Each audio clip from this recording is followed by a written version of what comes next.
We are living in the end of the age. And when I was growing up as a little girl in church, the saints would say to us very often, get your house in order.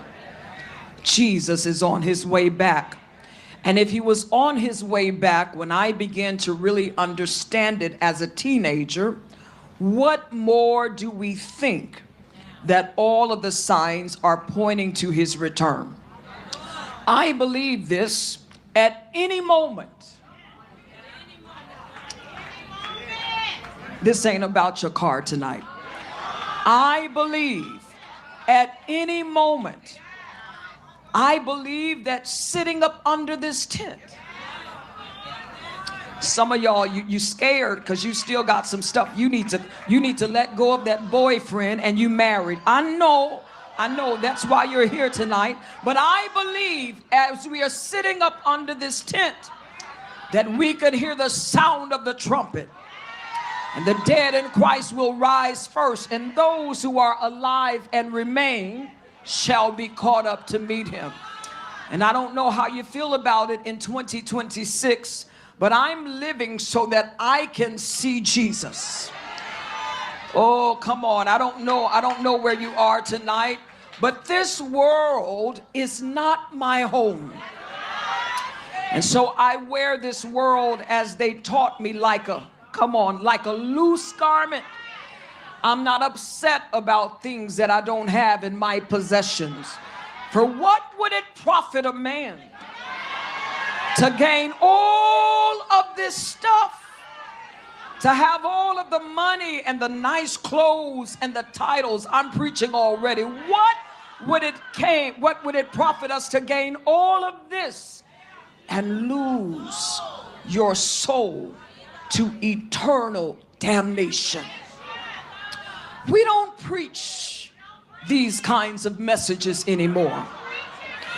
We don't preach about heaven and hell, because some of you don't believe that hell is real. But you bet not die in your sin, because in hell, you, the pastor, the prophet, the apostle, the church mother, may lift up your eyes. And so I want to submit something very strong to you. I don't have time to play games and just make flowery words tonight.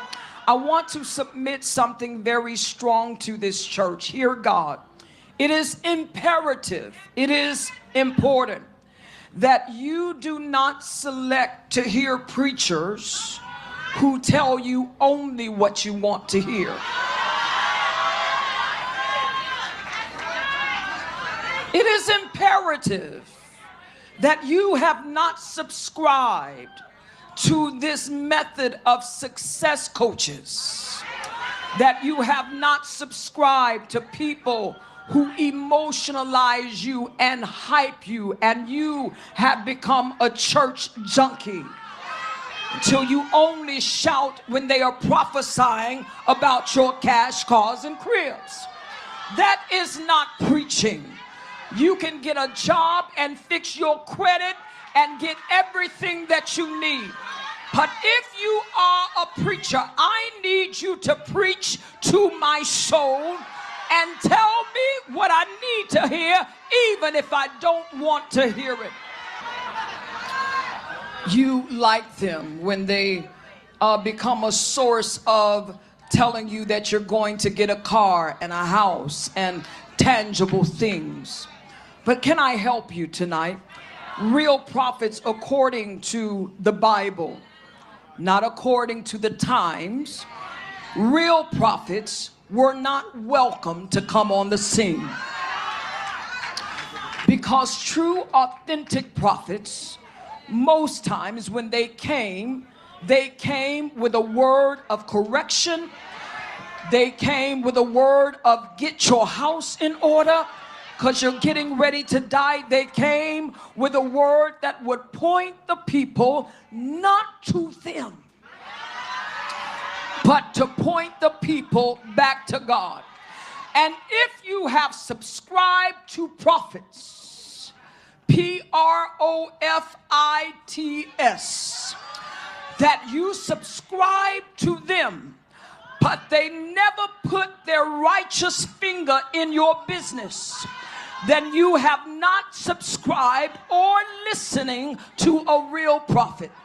I did not come to tell you about things that will excite your emotions. I came to tell you what thus saith the Lord. Programs for the young people, that's good, but they don't even know John 3:16.